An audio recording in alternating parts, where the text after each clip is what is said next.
এবং ঠিক সেই কারণেই রিয়েল এস্টেট সেক্টরের এই সংকটের চেহারাটা আরো ভালোভাবে বোঝবার জন্য বাস্তবতা কোথায়, এই সংকট থেকে উত্তরণের পথই বা কোথায় বা কিভাবে উত্তরণের পথ খুঁজছেন রিয়েল এস্টেট সেক্টরের সঙ্গে যুক্ত যারা, বিশেষ করে এই ইন্ডাস্ট্রির যারা এই মুহূর্তে নেতৃত্ব করছেন, তাদের কাছ থেকে শুনবার চেষ্টা করব, বোঝবার চেষ্টা করবো এই পরিস্থিতি, এবং সেই জন্যই আমাদের এই বিশেষ অনুষ্ঠান রিয়েল সংকট। আমার সঙ্গে উপস্থিত অতিথিদের সঙ্গে আপনাদের আগে পরিচয় করে দিই। আমার সঙ্গে রয়েছেন নন্দু বেলানি গ্রুপের চেয়ারম্যান, এবং নন্দুজি এছাড়াও বিভিন্ন আন্তর্জাতিক এবং দেশীয় সংগঠনে ইতিমধ্যেই নেতৃত্ব করে এসেছেন রিয়েল এস্টেট সেক্টরে। আমাদের সঙ্গে রয়েছেন হর্ষ পটোদিয়া, চেয়ারম্যান ইউনিমার্ক গ্রুপের এবং একই সঙ্গে প্রেসিডেন্ট ইলেক্ট ক্রেডাই ন্যাশনাল। আমার সঙ্গে রয়েছেন অপূর্বা সালারপুরিয়া গ্রুপের ডিরেক্টর, এবং রয়েছেন সুশীল মোহতা, চেয়ারম্যান মার্লিন গ্রুপের এবং প্রেসিডেন্ট ক্রেডাই বেঙ্গলের। চারজনকেই স্বাগত জানাচ্ছি। কিন্তু একদম প্রথমেই আমি চলে যাচ্ছি নন্দু বেলানির কাছে। বেলানিজি, যেটা প্রথম প্রশ্ন অন্য আর 5টা সেক্টরের মতোই, আমি যদি করোনা থেকে একটু পিছিয়ে গিয়েই তাকাই, যখন দেশে লকডাউন ঘোষণা হয়নি বা করোনার সংকটটা গোটা পৃথিবীতে যখন সবে দেখা দিতে শুরু করেছে গত বছরের, অর্থাৎ 2019-এর সেই নভেম্বর ডিসেম্বর মাসের কথাটা যদি বলি, 5 টাকার শ্যাম্পুর স্যাশে বা 5 টাকার বিস্কিটের প্যাকেট বিক্রি হচ্ছিল না, এমন একটা অবস্থার মধ্যে কিন্তু আমরা দাঁড়িয়েছিলাম। এর উপরে করোনা যখন এলো, তখন যেন একরকম মরার উপর খাঁড়ার ঘা। সোজা কথায়, মানুষের হাতে টাকা নেই, মানুষের জিনিস কেনার ইচ্ছে নেই, টাকা পেলেও সেটা এই মুহূর্তে সঞ্চয় করতে চাইবেন, তার কারণ তার ভবিষ্যতের কোনো গ্যারেন্টি নেই, নিশ্চয়তা নেই, চাকরি থাকবে কিনা, থাকলেও সে চাকরিতে স্বাভাবিকভাবে এই বছরের সম্ভবত কোনো ইনক্রিমেন্ট হবে না, এমন নানা অনিশ্চয়তার মধ্যে মানুষ রয়েছেন। এই অবস্থায় কেন কেউ ইনভেস্ট করবেন, বিশেষ করে ঘর বাড়ি কিনতে যাবেন? ডিমান্ড জেনারেশন সেটা কিভাবে করা সম্ভব, যেটা না হলে কোনো ইন্ডাস্ট্রি সচল হতে পারে না? নন্দুজি, দেখুন, এই যেটা করোনা হয়েছে, এটা তো একটু ওয়ার্ল্ড ওয়াইড ইম্প্যাক্ট হয়েছে, আর এভরি ইন্ডাস্ট্রি এখানে ইম্প্যাক্ট হয়েছে। তাহলে রিয়েল এস্টেট নিশ্চয়ই ইম্প্যাক্ট হয়েছে, যেভাবে এভরি ইন্ডাস্ট্রি হয়েছে। এখন ওয়ার্ল্ড লকডাউন, ইন্ডিয়া লকডাউনে আপনি দেখবেন ইনভেস্টমেন্ট কমে গেছে, প্রোডাকশন কমে গেছে, কনজাম্পশন কমে গেছে, নিশ্চয়ই ইকোনমি ইম্প্যাক্ট করেছে ওভারঅল। তো এতে রিয়েল এস্টেট নিশ্চয়ই ইম্প্যাক্ট করেছে। আমরা যেটা দেখছি, এটা ফরওয়ার্ড গেলে এখন অনেক ম্যানুফ্যাকচারিং ইন্ডাস্ট্রি যেটা চায়নাতে ছিল, নিশ্চয়ই ইন্ডিয়াতে আসবে, ইকোনমিক গ্রোথ হবে। এখন গভর্নমেন্টও একটু স্টিমুলাস প্যাকেজে ওয়ার্কআউট করছে। এইসব জিনিস দিলে নিশ্চয়ই ইকোনমি আপনার গ্রোথ নিশ্চয়ই হবে। আর আমি যেটা দেখছি এখন, ওনারা বলছেন কি ইকোনমিক গ্রোথ 2% হয়ে যাবে ফ্রম 7%। তো ইনিশিয়াল 3-4 মাস নিশ্চয়ই ইম্প্যাক্ট করবেন, বাট গভর্নমেন্ট ভালো স্টিমুলাস প্যাকেজ দিলে আর ইনভেস্টমেন্ট ম্যানুফ্যাকচারিং এখানে আসলে, আর আপনি এও জানেন কি ইন্ডিয়া ইজ থার্ড হাইয়েস্ট যেটা ফর স্টার্ট আপ ইন্ডাস্ট্রি। তো এইসব নিয়ে, আর ফার্মাসিউটিক্যালস ইন্ডিয়ার বিগ আছে, এইসব জিনিসটা গুটিয়ে আমি দেখছি 3 থেকে 6 মাসের মধ্যে নিশ্চয়ই ইকোনমিক গ্রোথ আরম্ভ হবে। আর ইকোনমিক গ্রোথ হলে নিশ্চয়ই ডিমান্ড জেনারেট হবে, আর লোকেরা রিটার্ন করবে ফ্ল্যাট কিনতে, বিকজ ফ্ল্যাট একটা নেসেসিটি আছে লোকের। যখন লোক চাকরিও পায়, নিশ্চয়ই ফার্স্ট জিনিস যেটা ও দেখে কি একটা বাড়ি থাকে, একটা ঘর থাকে।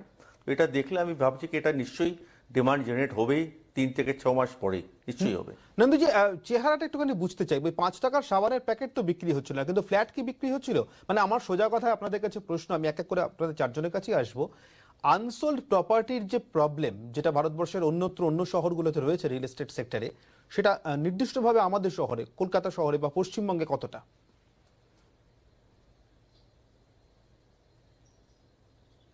নিশ্চয়ই আই থিঙ্ক ওয়েস্ট বেঙ্গলে ওভার সাপ্লাই কম ছিল আর আনসোল্ড স্টক কম ছিল কম্পেয়ার টু আদার সিটি। যেভাবে আপনি দেখবেন দিল্লি, এনসিআর ইয়া মুম্বাই থেকে ক্যালকাটাতে আনসোল্ড স্টক অনেক কম ছিল। আর ইন দ্য লাস্ট 3-4 মাস আপনি দেখবেন ডিমান্ড নিশ্চয়ই পিক আপ হয়েছে আর ডিমান্ড বেড়েছে।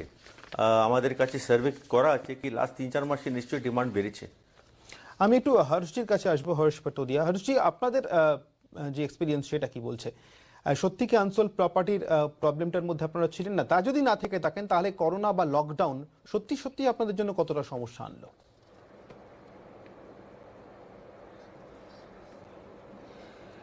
আমাদের দেখুন, লকডাউনের আগে আমরা অনেক গ্রিন শুটস দেখছিলাম, অ্যান্ড প্রপার্টির ডিমান্ড বাড়ছিল, অফটেক বাড়ছিল, প্লাস আমরা দেখছিলাম একটা স্টেবিলিটির জায়গা আমরা চলছি। সাডেনলি করোনা এসে গেছে, অ্যান্ড আমরা ডেফিনেটলি ভাবছি কি নেক্সট 3 থেকে 6 মাসের মধ্যে আমাদের সেল 10 to 20% দেখুন ডেফিনেটলি ড্রপ করবে, বাট বিকজ অফ নতুন প্রজেক্ট যা লঞ্চ হবে না ডিউরিং দিস পিরিয়ড অ্যান্ড আমাদের আনসোল্ড ইনভেন্টরি অফটেক আমি ভাবছি কি আমাদের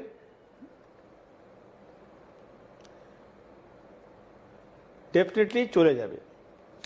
বেশ, আমি যদি একটু অপূর্বজির কাছে আসি। অপূর্বজি, নতুন প্রজেক্ট এই মুহূর্তে লঞ্চ হচ্ছে না, আনসোল্ড প্রপার্টির প্রবলেমও অন্তত বেঙ্গল সার্কেল বা কলকাতার মধ্যে এতখানি গভীর নয় যেমনটা ভারতবর্ষের অন্যান্য শহরগুলোর ক্ষেত্রে। ফলে আপনারা অনেকটা তাড়াতাড়ি গুছিয়ে নিতে পারবেন বা এই ক্ষতি পুষিয়ে নিতে পারবেন বলে মনে করছেন। আপনি কি আপনার ইন্ডাস্ট্রির বাকিদের সঙ্গে সহমত? আমি আপনাকে এক দু কথা বলতে চাই, অ্যাড করতে চাই যা বলেছেন অন্য লোকে তার উপরে।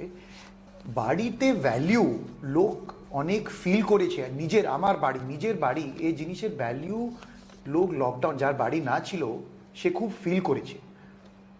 তার উপরে যা লোকের বাড়ি ছিল, অনেক লোক ভাবছে যে যদি একটু সিঙ্গেল বিল্ডিংয়ের তফা যদি একটা কমপ্লেক্স হতো, আমি একটু ওয়াকিং করতে পারতাম, আমার কিডস একটু নিচে যেতে পারতাম, যদি একটু বড় ঘর হতো, আমি এই লকডাউনে একটু বেশি ভালোভাবে লিভ করতে পারতাম। So one positive aspect of lockdown which has come is this aspect where বাড়ির ভ্যালিউ পিপল অনেকটা রিয়েলাইজ করছে। সো একটু অ্যাজ মাচ অ্যাজ আমরা দেখছি যে একটু ডিমান্ড কমবে বিকজ অফ আনসার্টেনটি, জবের আনসার্টেনটি, স্যালারিজ আনসার্টেনটি, বাট অনেক লোক বাড়ি কিনতেও চাইছে। সো এই সব নিয়ে ডেফিনেটলি আমি অ্যাগ্রি করছি যে 20 থেকে 30% নেক্সট 6 মাসে there might be slow down in sale, কিন্তু দ্য ভ্যালিউ অফ হ্যাভিং নিজের বাড়ি পিপল হ্যাভ রিয়েলাইজড অ্যাগেন।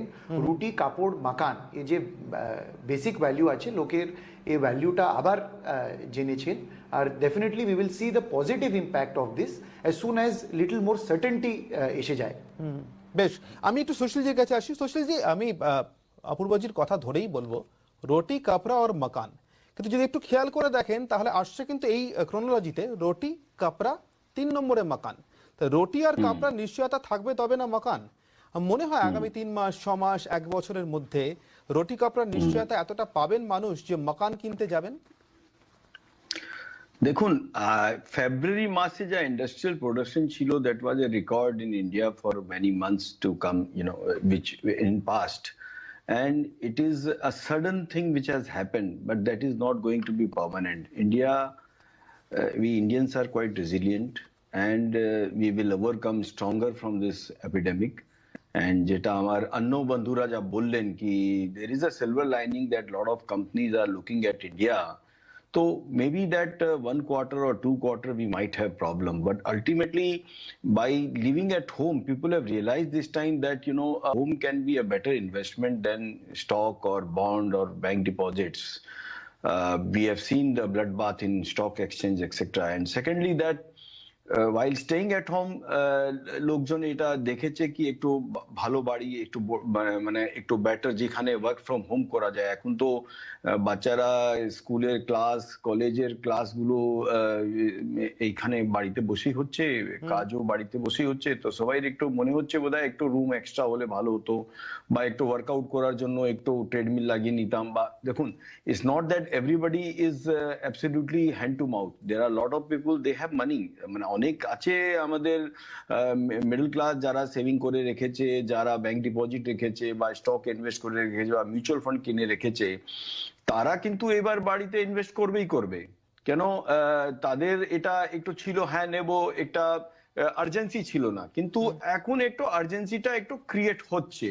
আর আমাদের অনলাইন যেটা মানে বন্ধ আছে, তার মধ্যে 20% মতন সেল হচ্ছে, কিন্তু যদি 100 ফ্ল্যাট বিক্রি হতো, তাই ওখানে 20-22টা ফ্ল্যাট বিক্রি হচ্ছে। তো that shows that it's not the Doomsday, it's not that কি এভরিথিং ইজ ফিনিশড। এটা একটু ঠিক আছে, 1 কোয়ার্টার বা 2 কোয়ার্টার লাগবে পুরো জিনিসটা নর্মাল হতে। আর যে as far age West Bengal is concern, Kolkata is concern, এখানে আমাদের 15,000 ফ্ল্যাটের মার্কেট আছে। গত 2 বছর থেকে জিএসটি আর হীরা, ডব্লিউবি হীরা, রেরা যাই বলুন আপনি, তার জন্য আমাদের এখানে প্রজেক্ট লঞ্চিংটা কমে গেল। আমাদের যে 9,000 মতন মোটামুটি ফ্ল্যাট গুলো এভারেজ লঞ্চ হলো এই গত 2 বছরে, তো আমাদের আনসোল্ড ইনভেন্টরিটা প্রায় শেষ হয়ে গেল। কলকাতা তো ইনভেস্টর ড্রিভেন মার্কেট নয়, এটা তো অ্যাকচুয়াল ইউজার ড্রিভেন। তো এই যে বাজারে যেটা যে এই সার্ভে রিপোর্ট আসছে কি ও তো আনসোল্ড ইনভেন্টরি পড়ে আছে, এইসব বোম্বে, দিল্লি, ব্যাঙ্গালোর, পুনা এইসব মার্কেটে আছে। কলকাতায় সেসব সিচুয়েশন নেই। Kolkata is actually user driven market. তাছাড়া একটা আরো আছে কি এই বছরে এখন আমাদের সবাই একটু ফোকাস থাকবে to complete our existing project. All the resources, all the funding, everything will be utilise to আমাদের যে এক্সিস্টিং প্রজেক্ট আছে তাকে ভালো করে শেষ করা, তাদের লোকের হ্যান্ড ওভার করে দেয়া, ওইখান থেকে টাকা জোগাড় করা। এখন নতুন প্রজেক্ট তো নেক্সট 6-8 মাস মধ্যে লঞ্চ হবেই না। নতুন প্রজেক্ট লঞ্চ হবেও কেন এখন যে মার্জিন তো একদম নেই। ওয়েফার 3 মার্জিন আছে, অনেক প্রজেক্ট মধ্যে তো লস আছে। তাহলে এই সিচুয়েশনে কে হচ্ছে কি মানে যত অবধি প্রাইস বাড়বে না, যত অবধি দাম একটু বাড়বে না, সেলস প্রাইস নতুন প্রজেক্ট কেউ লঞ্চ করবে না। বেশ, আমি এই আপনার যে কথা সূত্র ধরে সুশীলজি, আমি আপনার কথা সূত্র ধরে একটু বাকিদের কাছেও আসি, আপনার কাছেও আসবো। আমি নন্দুজি আপনার কাছে যাব। প্রাইস বাড়বে না, কমতে পারে কি? ধরুন সবসময় রিয়েল এস্টেট সেক্টরে ক্রেতাদের একটা সব থেকে বড় লক্ষ্য থাকে এটা, এই যে যদি একটু পড়তি দামে বা একটু কমতি দামে কিনে ফেলা যায়। অনেকে এরকম বলছেন, শুনছি যে আনসোল্ড প্রপার্টির বাজার রয়েছে, ফলে ডিস্ট্রেস সেল হতে পারে, সেই সুযোগে যদি একটু কম দামে কিনে নেওয়া যায়। কিন্তু আপনাদের কাছ থেকে যে ছবিটা পাচ্ছি সেটা অন্তত আমাদের ওয়েস্ট বেঙ্গলের মার্কেটের ক্ষেত্রে ছবিটা একটু অন্যরকম।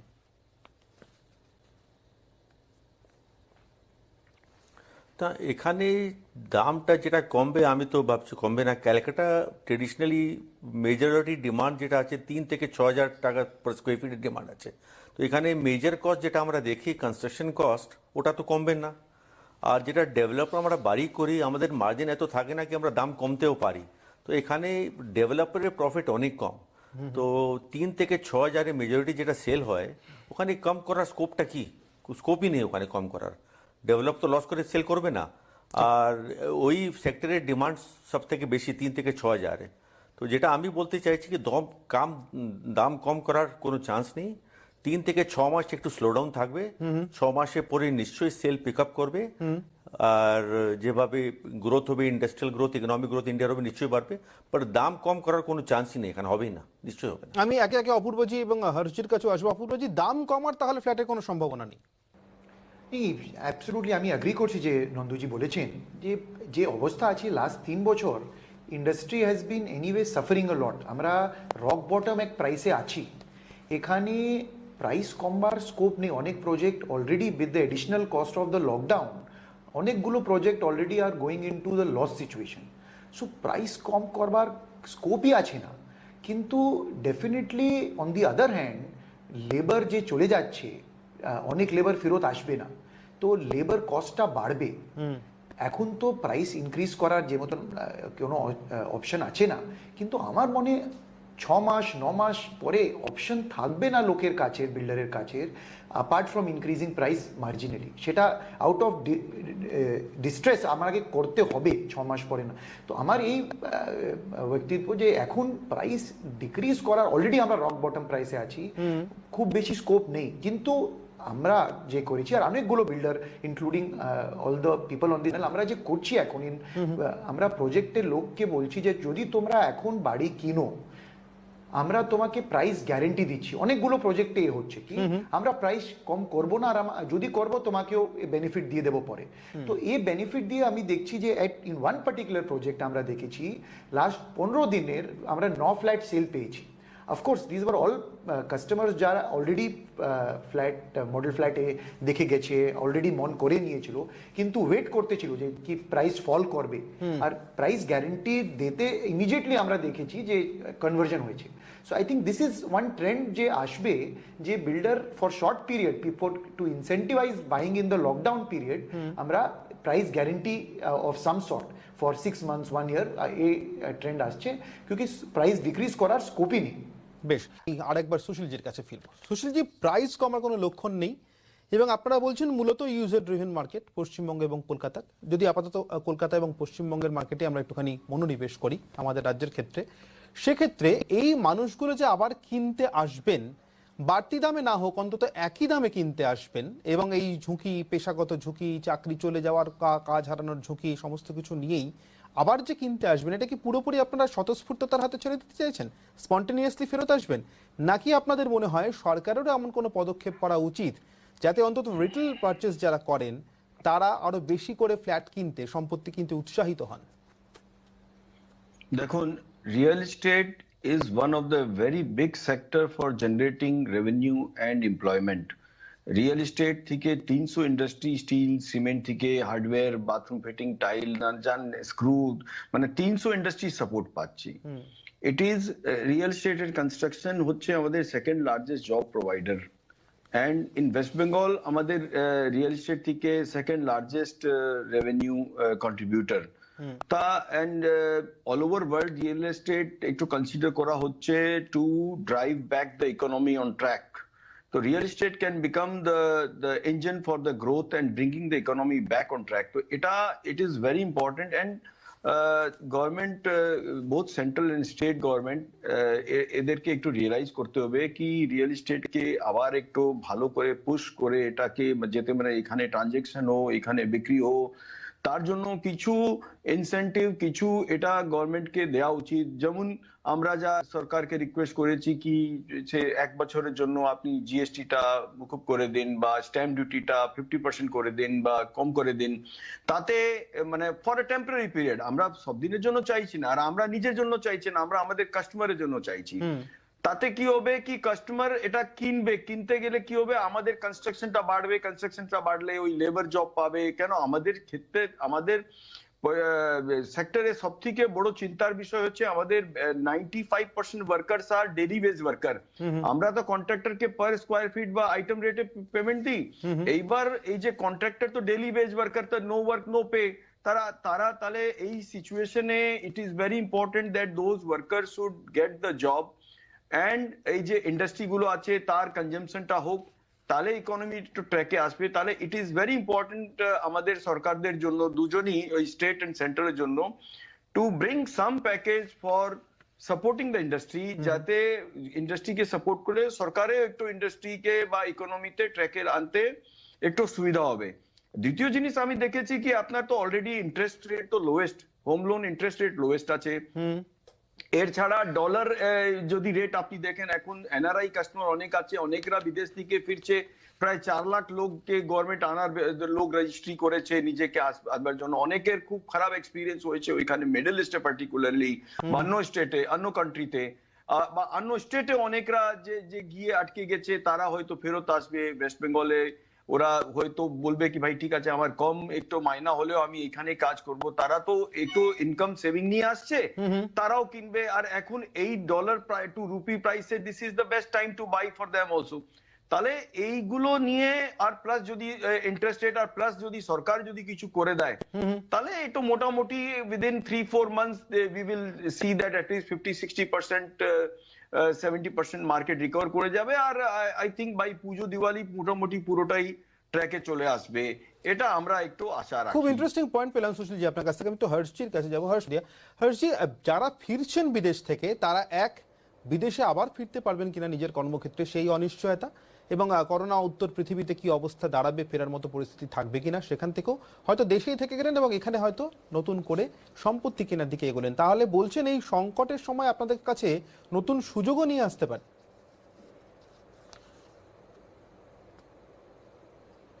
দেখুন, every problem has an opportunity. So this is a big silver line in the cloud. আর যা সুশীল বললো কি ডলার রেট বেড়ে গেছে, that is a very big advantage for NRI people to buy flat at this point in time.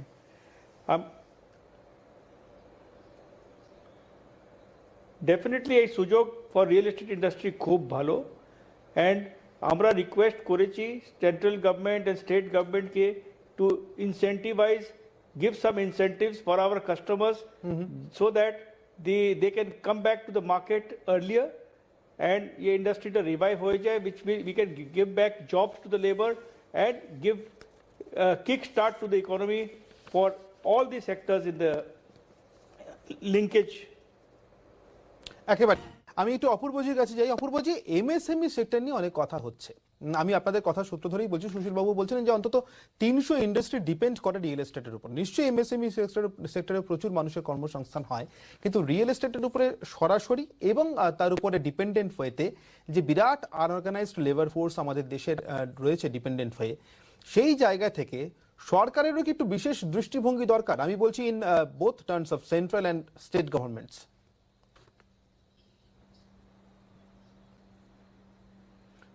নিশ্চয়ই নিশ্চয়ই, আমি দু পার্টে আপনার এটা বলছি। একটা ফার্স্ট চ্যালেঞ্জে আছে যে অনেক লেবার, মাইগ্রেন্ট লেবার আছে ইন্ডাস্ট্রিতে, আর লেবার ফেরত করে বাড়ি চলে গেছে, গাঁওতে চলে গেছে। এখন সাইট আরম্ভ করে ইন্ডাস্ট্রিকে রিভাইভ করার জন্যে আমাকে লেবারকে ফেরত আসার দরকার। তো দুই জিনিস দরকার। গভর্নমেন্ট কেউ এনার অর্গানাইজ ম্যানার যদি এনাকে এখানে ফেরত আনবার প্রভিশন করতে পারে, that will help us start faster. সেটা একটা প্রাইমারি হেল্প দরকার ফ্রম স্টেট। আর তার secondary from the central government, I think it is time এখন যে সেন্ট্রাল গভর্নমেন্ট এই মাইগ্রেন্ট লেবারকে কিছু ইনসেন্টিভ দেয় to come and work in the city, otherwise অনেকগুলো লেবার ফেরত আসবে না। তো সেটা একটা ডেফিনেটলি একটা দরকার আছে। আর অফকোর্স ওভারঅল ইন্ডাস্ট্রিয়াল এনভায়রনমেন্ট এখন একটু স্লো ডাউন হয়েছে। তো সেটা প্যাকেজ তো from central government we are all expecting, we are all waiting that একটা কিছু প্যাকেজ আসবে এমএসএমইর জন্যে আর সবার আমার রিয়েল এস্টেট সেক্টরের জন্যে, because ultimately we are a derived sector.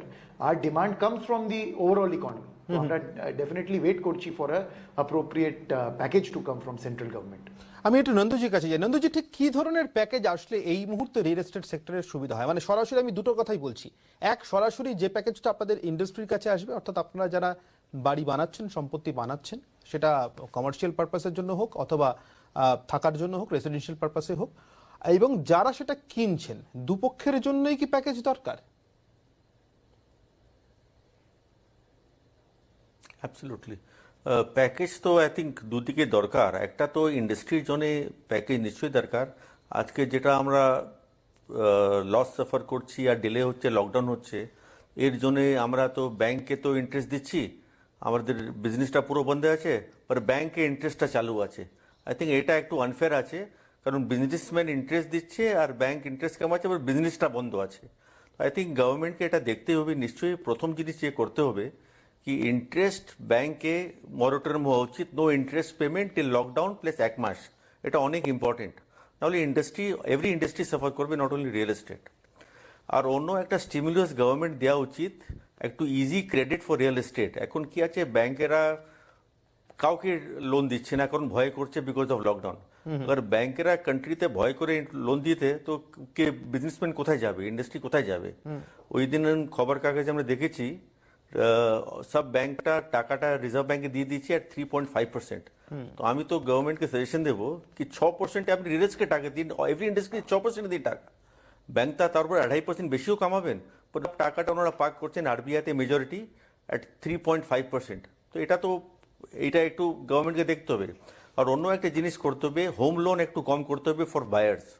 Home loan stamp duty যেটা সুনীলবাবু বলেছে, হোম লোন 2008-এ 6 থেকে 7% ছিল। আই থিঙ্ক ওই রিয়েলিস্টিক লেভেলে আনা উচিত। এই অ্যাফোর্ডেবিলিটি, এই আজকে এই মার্কেটে affordability factor is very important. যেটা হোম বায়ার আছে, আপনি ইন্টারেস্টটা কম না করলে, তো এটা নিশ্চয়ই গভর্নমেন্টকে দেখতে হবে কি হোম বায়ার ফ্ল্যাট কিনতে পারে একটু সাবসিডাইজ ইন্টারেস্ট রেটে। আর ওভারঅল আই থিঙ্ক গভর্নমেন্টকে এভরি ইন্ডাস্ট্রি হাউসকে ইনক্লুডিং রিয়েল এস্টেট একটু প্যাকেজ দেওয়া উচিত for during the lockdown period, some kind of relief in terms of overcoming their working capital, salary payments. ये सब government should help in this time of crisis. ये सब नहीं, I think stimulus package is very important economy revive করার জন্য।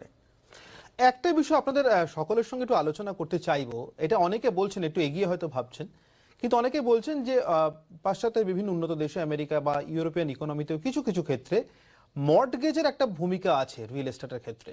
সেটা যতটা না রিটেল অর্থাৎ থাকার জায়গার জন্য, রেসিডেন্সিয়ালের জন্য, তার থেকে অনেক বেশি কমার্শিয়াল স্পেসের জন্য। যদি সত্যিই পড়ে থাকে বা সত্যিই যদি মার্কেটের ডিমান্ড কম থাকে, এই মুহূর্তে বিক্রি করার অসুবিধা আছে, তাহলে লং টার্ম লিজ বা মর্টগেজের দিকে যাওয়া যেতে পারে। এই দুটো জায়গাতে দেশের নীতির পরিবর্তন দরকার, অর্থনৈতিক নীতির পরিবর্তন দরকার, লিজ এবং মর্টগেজ দুটোর জন্যই। সেটা কি আপনাদের মনে হয়? আমি একদম শুরুতে যদি সুশীল বাবু দিয়ে শুরু করি, সুশীলজি। দেখুন, কয়েকটা নতুন model we have to try. যেমন আমি একটু সাজেশন দিয়েছি that rental stock should be created in all the cities, and rental means not for middle class and upper class, rental for even the lower class. যেমন if you see দুবাইতে বা যেরকম আপনাদের মানে অন্য অনেক কান্ট্রিতে আছে, ইট ইজ ম্যান্ডেটরি দ্যাট যারা ফ্যাক্টরি চালাচ্ছে বা যারা ওইখানে কোনো হোটেল চালাচ্ছে বা কোনো কনস্ট্রাকশন সাইট চালাচ্ছে, they have to mandatorily provide rent accommodation to their worker. তেমনি এরকম সিচুয়েশন এইখানেও আসতে হবে, এইখানেও এরকম আইন করা উচিত যেতে আমাদের বস্তিগুলো আর হবে না। তারা যারা migratory people, they should be provided accommodation. তার জন্য কিন্তু আমাদের সেই রকম একটু পলিসি আনতে হবে, so that builders like us or other institution can invest in that kind of properties. So those property we will build, people will come to invest into that, and they will be rented out to companies who will use them for accommodating their workers. তাতে কি লাভ হবে? একটা তো আমাদের একটু নতুন asset class generate হলো, তাতে ইন্ডাস্ট্রি একটু সাপোর্ট পালো, construction industry. Second is that আমাদের আর নতুন ধারাবি বা নতুন আর বস্তিগুলো হবে না, যেটা আজকে সব থেকে বড় চিন্তার বিষয় কি ওই বস্তিগুলোর মধ্যে বেশি করোনা কেস হচ্ছে। তো it is very important that we must create rental stock of residential accommodation, of student accommodation, of working class population. Similarly, we have to create rental accommodation for our offices, etc. তার জন্য government has to come with some policy where they give some incentives. For example, residential accommodation যদি আমি rent করি, there should not be any income tax. এরকম কিছু যদি incentive হয়, তাহলে কি হবে, আমি ওই 4% 5% মধ্যেও they will be investor who will put money into this. তাহলে কি হবে, একটা তো ওই যে ইকোনমিতে একটু সাপোর্ট হয়ে গেল, আরো নতুন কনস্ট্রাকশন হলেই সাপোর্ট। আজকে আপনি দেখুন অনেক কান্ট্রির মধ্যে তো এই construction industry is the biggest industry. That can be in India also. ইন্ডিয়াতে তো এখনো আমাদের যা পপুলেশন আছে, যা ওয়ার্কিং ক্লাস পপুলেশন আছে, যেরকম মাইগ্রেশন হচ্ছে সিটিতে, আমাদের almost every year we require to Bombay size সিটিজ। That is the migration we have. We are having almost 30% of our population is urbanized, and in next 10 years it will be 40%. এটা আমি বলছি না, এটা ম্যাকেনজি রিপোর্ট বলছে। Plus আমাদের যা ভীষণ মানে এই যে মাইগ্রেশন আসছে from rural area to urban area, they are coming for better job, they are coming for education, they are coming for health care, and they are coming for good lifestyle. তো এই সব পপুলেশনকে আমাদের accommodate করার জন্য we can create a good economic model, good business model, which can be beneficial for all the stakeholders and most beneficial for the government. আমি অপূর্বজি একটু আপনার কাছে আসি। যারা রয়েছেন আজকে তাদের মধ্যে বয়সে আপনি সব থেকে এদের মধ্যে তরুণতম, সেই জায়গা থেকে আপনার কাছে আসা যে প্রপোজালটা দিলেন সুশীলজি, সেটা কিন্তু সত্যি সত্যি এদেশের রিয়েল এস্টেট সেক্টরে একটা বড় সড় পরিবর্তন আনতে পারে যদি সরকার এইভাবে ভাবেন। আমরা শুনেছি যে দেশের অর্থনীতি সংকটে পড়লে আর কিছু না হোক পুকুর কাটার জন্য এবং পুকুর বোঝানোর জন্য মানুষের হাতে টাকা দাও, এটা একটা থিওরি আছে। তার থেকে অনেক ভালো নয় কি সত্যি সত্যি যেখান থেকে টাকা আসে 300টা ইন্ডাস্ট্রি যার উপর ডিপেন্ডেন্ট, সেই সেক্টরে এমন কোনো ভাবনা চিন্তা, যেমন সুশীলজি একটা উদাহরণ দিলেন।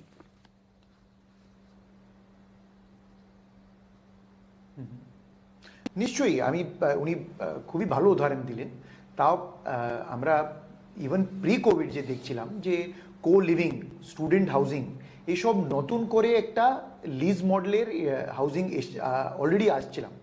আই থিঙ্ক এটা to give this boost many things are required from the government. একটা নিশ্চয়ই যে উনি বললেন ইনকাম ট্যাক্সের কিছু এক্সামশন দরকার for investors in this.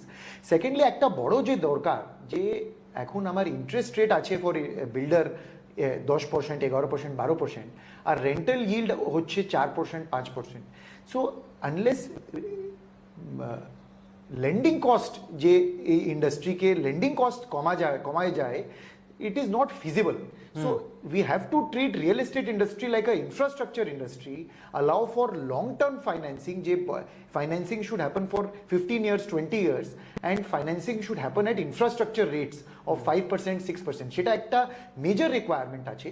R in addition to this একটা যে জিনিস হচ্ছে, আমরা যে দেখেছি আগে লাস্ট বছরে রিট করে একটা নতুন জীব এসেছে, যে লিজ অফিসকে রিটের মধ্যে ডালা যায় আর রিটেল ইনভেস্টার এখানে ইউনিট কিনে। লং টার্মে ইভেন লিজড হাউজিং, কো লিভিং, স্টুডেন্ট হাউজিং, সেটাও রিট করা যায়। And that way retail investor participate করতে পারবে, কস্ট অফ ক্যাপিটাল কমবে, আর বিল্ডার রিয়েলাইজ করতে পারবে নিজের investment by selling to this REITs. So definitely অনেক, this is time for us to think about innovation, not just in building technique but even about business model. আর অনেকগুলো এ মতোর জিনিসের আমাকে ভাববার দরকার এই সময়। আমি সুশীলজি এবং সুশীলজির সঙ্গে কথা বলেছি। নন্দুজি এবং হর্ষজি, আপনাদের দুজনের কাছে আসবো। এক কথায় বলতে গেলে ইন্ডাস্ট্রিতে পাকা মাথা বলতে যা বোঝে আপনারা দুজন তাই। যে প্রপোজালটা সুশীলজি দিচ্ছেন এবং যে প্রপোজালটা আমি দেখছি অপূর্বজির মতো তরুণতম ইনভেস্টররা বা মার্কেট লিডাররা নিচ্ছেন এই ইন্ডাস্ট্রির, আপনারা কিভাবে দেখছেন এই লিজিং এর ক্ষেত্রে, রিটেল সেক্টরের ক্ষেত্রে আরো বেশি করে সরকারের নীতির পরিবর্তন এবং সোজা কথায় ইনফ্রাস্ট্রাকচার হিসেবে ট্রিট করা রিয়েল এস্টেটকে, সমস্ত অর্থে ব্যাংকে লোন পাওয়া থেকে শুরু করে সরকারের গুরুত্ব পাওয়া সব জায়গা থেকে? আমি যদি হর্ষজিকে দিয়ে শুরু করি, হর্ষজি।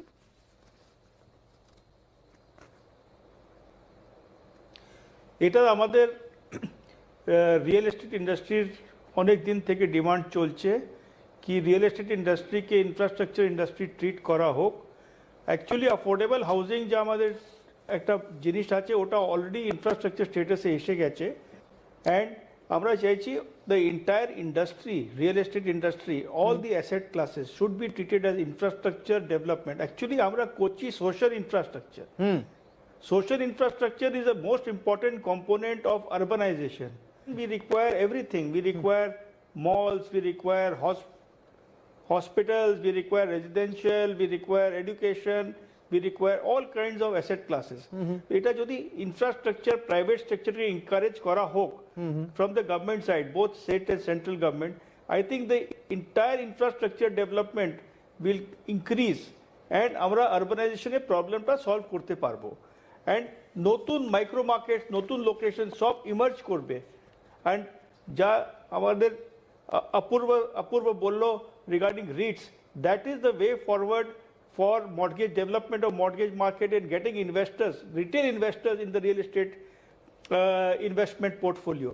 এন্ড এটা সব ম্যাচিওর্ড মার্কেটসে এই মতনই হচ্ছে। I think we are going towards a matured market in investors. one of the largest industries countryতে and highest employer, one of the highest employer দেখা উচিত গভর্নমেন্টকে। আর যেটা সুশীল বাবু বলেছে, অপূর্ব বলেছে, হর্ষ বলেছে, একটু ইনফ্রাস্ট্রাকচার স্ট্যাটাস নিশ্চয়ই দরকার।